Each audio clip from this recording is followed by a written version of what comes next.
So let's dispel the misconception on perfectionism, because a lot of people who call themselves perfectionists are actually not. They're overthinkers.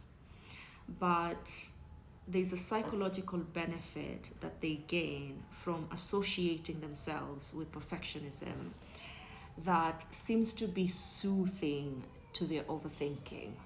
And that's why they strongly associate with themselves with perfectionism.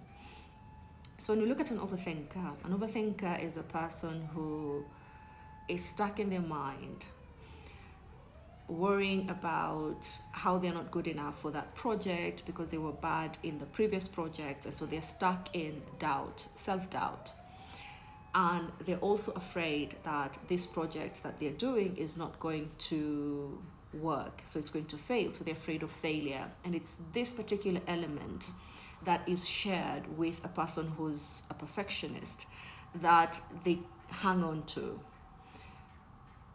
The other thing with the overthinker is that because they get stuck in their mind and that makes them uncomfortable, they might start finding other ways of distracting themselves, especially if calling themselves perfectionists is not working, it's not soothing. So they might scroll on TikTok or go on YouTube or other social media channels, and then they'll waste a lot of time.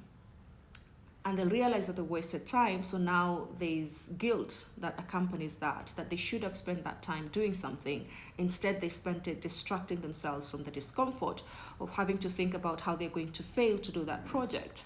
And then there's also shame attached to that sometimes. So that's an overthinker. They're stuck in their mind. Their thoughts are not translating into action. But when we come to a perfectionist, they're aiming for perfection. So a perfectionist is a doer, not just a thinker. And so for a perfectionist, if you give them a report to write, they will write that report maybe even 10 times. And each time they're trying to perfect the last one.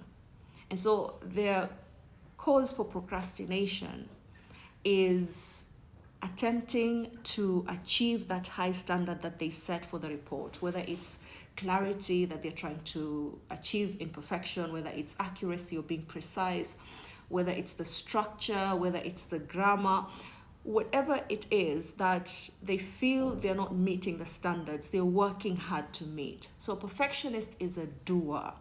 They're looking for ways to ensure that what they're doing is flawless, perfect, different from an overthinker who's stuck in their thoughts, repeating the same thing. Oh, last time I didn't do it so well. What makes me think I'll do it well this time? Repetitive negative thoughts and a lot of fear in failing. So perfectionist, yes, is afraid to fail and is taking action to ensure that they don't fail. They're looking for ways to make sure that failure, the rate of failure is very minimal, if not absent. And so many people now struggling with overthinking, with repetitive patterns of negative thinking, want to associate themselves with perfectionism because of the same element of fear of failure. And that allows them then to not feel as guilty. In fact, in a lot of cases that I've dealt with, it's the guilt that accompanies the overthinking and then makes the person use, I'm a perfectionist, that's why I don't get things done. And so that's a form of rationalization, a defense mechanism that your brain uses to soothe you in that moment, to reduce the discomfort in that moment, to minimize anxiety in that moment. But you're not a perfectionist. Most people are just overthinkers who are not translating their thoughts into action.